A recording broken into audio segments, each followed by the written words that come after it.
प्रकार नजर आती है। साहबुद्दीन साहब आज रहते तो सिवान स्वर्ग हो गया होता, ये जान लीजिए, इसमें कोई दो राय नहीं। स्वर्ग हो गया। सिवान उसका नाम नहीं रहता।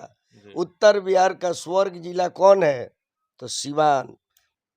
और अभी दिखता है साहबुद्दीन साहब, कोई भी विकास के मामला में जहां तक आप देखेंगे तो साहबुद्दीन साहब, इसमें कोई दो राय नहीं है कि डॉक्टर साहबुद्दीन साहब अगर रहते ना तो अश्लीलता का जन्म ही नहीं हुआ होता। जी। इसमें दो राय नहीं है, ये बात एकदम पक्का है। विकास सिवान में केहू कैले बा तो मोहम्मद साहबुद्दीन साहब, जी। एमे कोनो दो राय नहीं के, एकरा के केहू नहीं के काट सकत। कहे नमस्कार। भोजपुरी के उत्तर भारत के मशहूर गायक और किसी भी मुद्दे पे बेबाक टिप्पणी के लिए प्रख्यात बाबा विजेंद्र गिरी जी मेरे साथ हैं और आज एक बार पुनः इनसे मुलाकात हुई है। इनसे जानने का प्रयास करेंगे कि सिवान का विकास किस सांसद के जमाने में सबसे ज्यादा हुआ। बिहार की राजनीति पे भी चर्चा होगी, चंद्रयान 3 पे भी चर्चा करेंगे और कुछ लोग चंद्रयान 3 पे जो बयान दे रहे हैं उस पे भी चर्चा होगी। बहुत बहुत स्वागत है बाबा, बहुत वंदन है और बहुत अभिनंदन है आपका। धन्यवाद।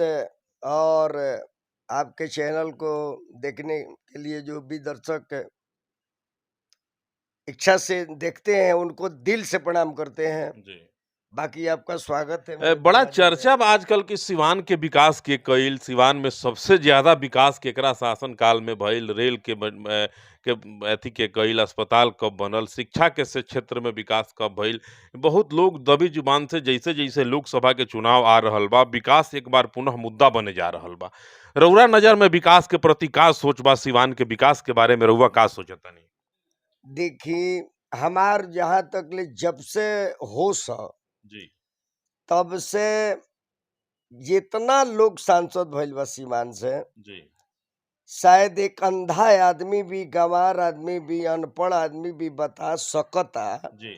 कि विकास सिवान में केहू कैले बा तो मोहम्मद साहबुद्दीन साहब। जी। एमे कोनो दो राय नहीं के, एकरा के केहू नहीं के काट सकत। कहे खातिर सबका अधिकार बा कि हम विकास करनी, लेकिन दिखे तब न जमीन जी। पर। लेकिन दिखे वाला काम और आज भी दिखता है।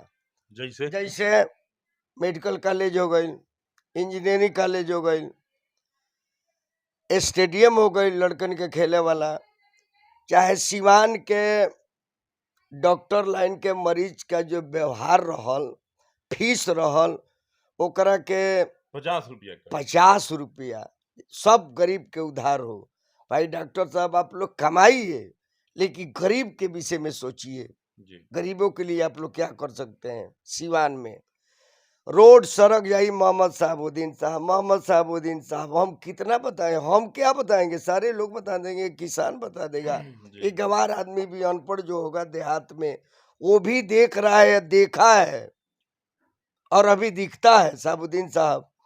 कोई भी विकास के मामला में जहां तक आप देखेंगे तो साहबुद्दीन साहब, इसमें कोई दो राय नहीं है। स्टेडियम कोई नहीं था और स्टेडियम का उतना सुंदर निर्माण हुआ जो उत्तर बिहार में उतना बढ़िया स्टेडियम नहीं था। Indoor stadium. देख लीजिए तीनों जिला में, छपरा, सिवान, गोपालगंज, उत्तर बिहार में उतना सुंदर स्टेडियम कहीं नहीं है।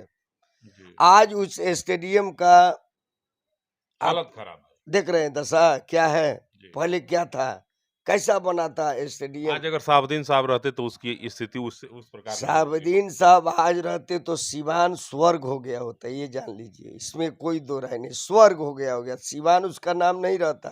जी। उत्तर बिहार का स्वर्ग जिला कौन है? तो सिवान। बनाने वाला कौन है? तो डॉक्टर मोहम्मदीन साहब, साहबुद्दीन साहब। साहबुद्दीन साहब, जी। सॉरी साहबुद्दीन साहब। ये दुनिया जानता, आज सिवान सिवान नहीं रह जाता। हिंदुस्तान में नाम सिवान का रहता और मोहम्मद डॉक्टर साहबुद्दीन साहब, जी। ओनली फॉर साहबुद्दीन साहब। उनके रिजिम विकास बड़ी हुआ। बहुत विकास हुआ, बहुत होता। क्षेत्र में लोग बुलाते थे तो जाते भी थे। आजकल के जो सांसद हो रहे हैं उनको लोग कई लोगों से, मेरी गांव में हम घूमते हैं, बात होती है तो पूछते हैं कि आपके एमपी साहब कभी दी कितना, अब तो अइबे नहीं किए चुनाव के बाद कभी। उनमें यह गुण नहीं था, कोई बुला देता था, न्योता में उसके यहाँ पहुंच नहीं जाते नहीं, थे। वो जाते थे, हर कार्यक्रम में जाते थे, जहां भी लोग बुलाते थे उनके समर्थक वहां जाते थे। जी। साहबुद्दीन साहब, इसमें हम एक छोटे कलाकार हैं, जी। मेरा कार्यक्रम में रात भर बैठकर के आनंद लेते थे। और सोच कितना बढ़िया था साबुद्दीन साहब वो का। क्या सुनते थे कार्यक्रम में, उनका पसंद क्या होता अरे था? आपको क्या बताएं हम, निर्गुण पूर्वी भजन, अच्छा चीज, हुँ। जबकि उनका नहीं है। मोहम्मद साबुद्दीन साहब का वो चीज नहीं है भजन। भजन तो भगवान का है, लेकिन सुनने में इतना आनंद लेते थे रात भर, 8-8 घंटा। ये जान लीजिए, उनको हम क्या बताएं, हम तो देखे हैं। हम सुन करके नहीं बोले, हम देखे हैं कार्यक्रम में, वो बैठे हैं, सुने हैं। सोचिए, एक बार हम जा रहे थे छपरा गाने के लिए, जाड़े का मौसम था, और मैं चाप ढाला पे,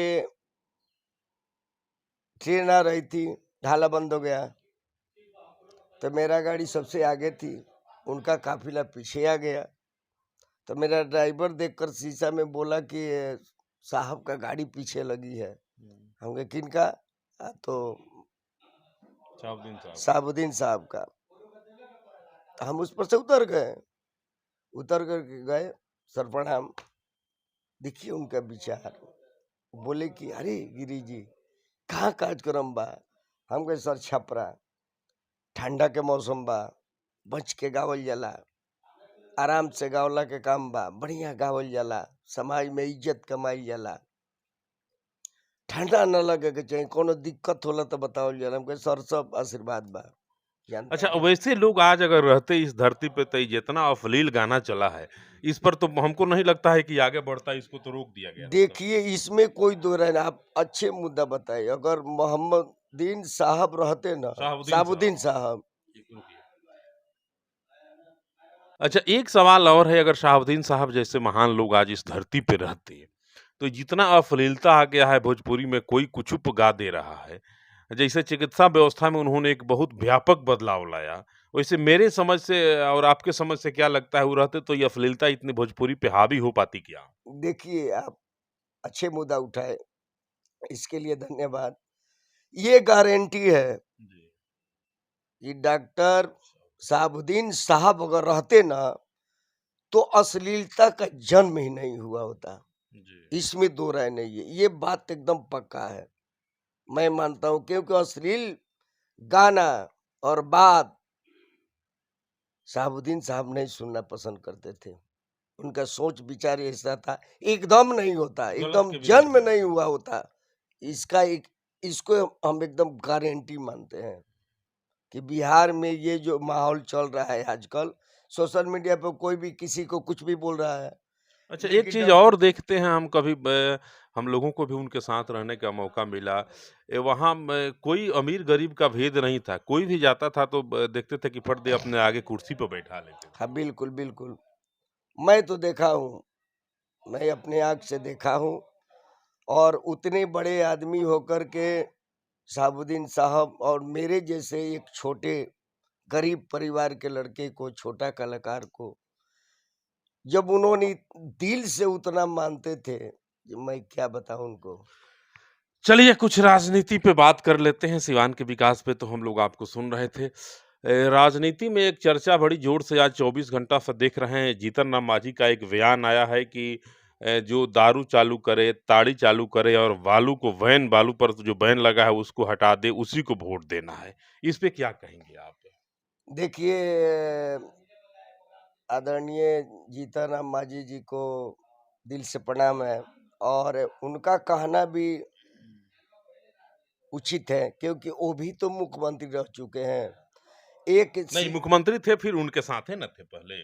साथे थे तो चीफ मिनिस्टर थे ना। जी, ताकि एक चीफ मिनिस्टर है ना, भूतपूर्व है, भूतपूर्व। उनके दल में थे, लेकिन चीफ मिनिस्टर थे ना, जी, भूतपूर्व चीफ मिनिस्टर है ना। जी, तो उनको भी ऐसा लगता है तब न बोले हैं। जी। इसको कहाँ तक काटा जा सकता कहीं है? न कहीं कुछ अनुभव है। कुछ तो जरूर देखे होंगे जी, सक्सेस नहीं हुआ, ये मुहिम अच्छा काम नहीं किया जमीन पे, और दिख रहा है कि बंद करने से बहुत क्षति है, पैसा की क्षति है, बिहार में क्षति है, इससे राजस्व का क्षति है, जनता का क्षति है, गरीबों का क्षति है। कुछ तो देख करके बोले होंगे, जी ऐसे तो अनारी आदमी नहीं है, वो भी मुख्यमंत्री रह चुके हैं ना उस कुर्सी पे, जी। तो उनका भी कहना जायज है। चलिए अब विक्रम जो है चंद्रयान 3 को वो लैंड हो गया चंद्रमा पे, चंद्रमा के दक्षिणी ध्रुव पे, आप कितना बधाई देंगे इसरो के वैज्ञानिकों को? इस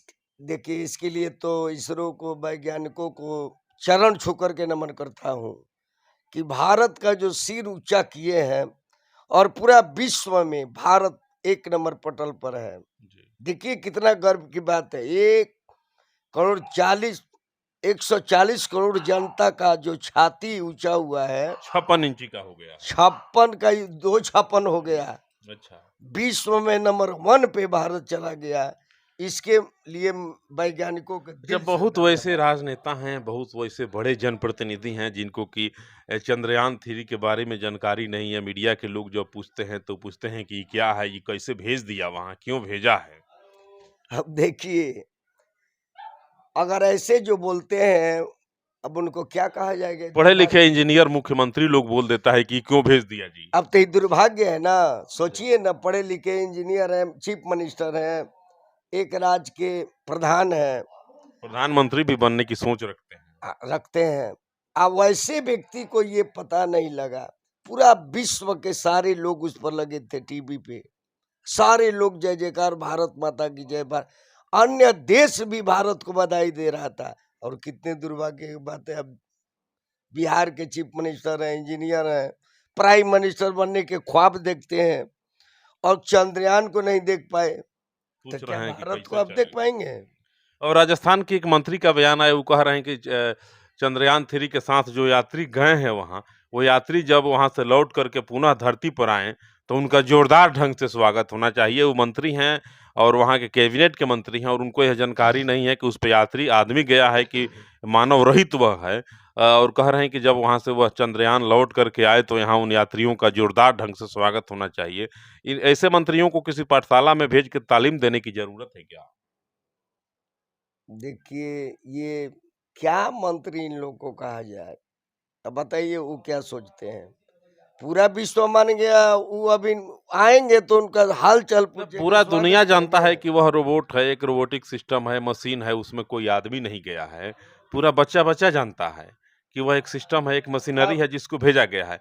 वो मंत्री हैं, मंत्री को जानकारी नहीं है, उनका कहना है कि उस चंद्रयान 3 में जितने यात्री गए हैं, जब 14 दिनों के बाद वहाँ से लौट के धराधाम पे आएँगे, तो उनका जोरदार ढंग से स्वागत होना चाहिए। नहीं नहीं नहीं, ये सब मंत्री लोग नहीं है, ये तो गंवार आदमी में नहीं बोल सकता है। अब बताइए, वहाँ निरीक्षण करने के लिए गया है, अगर उसको पता ही रहता तो फिर वो पता लगाने के लिए चंद्रयान थोड़ी जाता है, वहाँ आदमी जाते, प्लेन से लोग जाते हैं, यहाँ से वैज्ञानिक चले जाते, तो पहले तो उसके विषय में जानकारी लेना था। वो जानकारी मिल गया, अब आगे वो लोग वैज्ञानिक अपना बैठेंगे थोड़ी, ये जो बोल अब रहे हैं। चंदा मामा दूर का नहीं, अब प्रधानमंत्री जी कह रहे हैं कि चंदा मामा टूर के हो गए हैं। देखिए, हाँ तो बिल्कुल सही बोल रहे हैं, ये तो बचपन से हम लोग सुनते आ रहे हैं, चंदा मामा, नानी दादी मम्मी सब कोई किया है, वह चंदा मामा आज के डेट में देखिए साकार हो गया। इसके लिए वैज्ञानिकों के दिल से धन्यवाद। प्रधानमंत्री के उम्मीदवार जो मुख्यमंत्री जी हैं, उनको जब जानकारी नहीं हुई कि चंद्रयान 3 क्या है और कैसे गया, क्या गया, इसको लेकर के आप क्या सोच रहे हैं? आपके मन में क्या विचार है? इस पर तो बड़ी तौहीनी हुई और बड़ा हाय तौबा मचा पूरे देश में कि एक मुख्यमंत्री को जानकारी नहीं होती है। नहीं देखिए, ये मुख्यमंत्री जैसे अगर बोलते हैं तो समझिए कि पूरा भारत को अपमानित करते हैं। अब वो सोचते हैं कि हम प्रधान नहीं होते, चंद्रयान के विषय में क्या सोचेंगे, क्या देखेंगे, हम तो प्रधान देख रहे हैं। चलिए एक बार सिवान चलते हैं। सिवान के विकास के बारे में एक बार आप पुनः बताएँ। सिवान में अगर अब तक राजनीतिक सुगबुगाहट शुरू हो गई है, सिवान के विकास के बारे में आप जैसा कि बता रहे हैं कि सबसे ज़्यादा विकास अगर किसी के शासनकाल में हुआ, तो शहाबुद्दीन का शासनकाल था। कितना परसेंट आप शहाबुद्दीन को देंगे विकास के? इसमें कोई दो राय नहीं है। आप जाकर के सिवान जिले में गली गली में, रोड सड़क पे पूछ लीजिए, विकास के नाम से डॉक्टर साहबुद्दीन साहब का नाम नंबर 1। 100 क्या होता है, 200 भी दे सकते हैं, लेकिन विकास के नाम से कोई महापुरुष सिवान में जन्म लिए थे, डॉक्टर साहबुद्दीन साहब। देख लीजिए, आंखों से देख लीजिए। कहना क्या है, मुंह से कहने के लिए सारे लोग कहते हैं, लेकिन करने का काम वही किए हैं, डॉक्टर शहाबुद्दीन साहब। चलिए, अब सिवान में लोकसभा चुनाव की सुगबुगाहट शुरू हो गई है। तमाम लोग जो है कयास लगा रहे हैं और चर्चा भी गांव के चौपालों पे होने लगी है कि सिवान का विकास आखिर सबसे ज्यादा किसने किया। तो बाबा से आज हम सोचे थे कि इनसे बात करेंगे और इनके विचार में क्या है, इनके मन में क्या चल रहा है, कि क्योंकि ये भी अपने ही सिवान के ही हैं, तो इनसे जाने कि सिवान का विकास सर्वाधिक किसने किया। तो ये ताल ठोक के कह रहे हैं कि शहाबुद्दीन साहब के जमाने में सिवान का जो विकास हो सका, जितने सिलापट विकास के कार्यों के लगाए जा सके, वो इतना सिलापट आज तक किसी ने नहीं लगाया। और बाबा एक बहुत बड़ी बात बोल गए कि शहाबुद्दीन साहब अगर आज इस धराधाम पे जीवित होते तो उत्तर बिहार का स्वर्ग कहलाता सिवान, और सिवान विकास के मामले में सबसे आगे रहता और स्वर्ग के रूप में सिवान की पहचान बन पाती।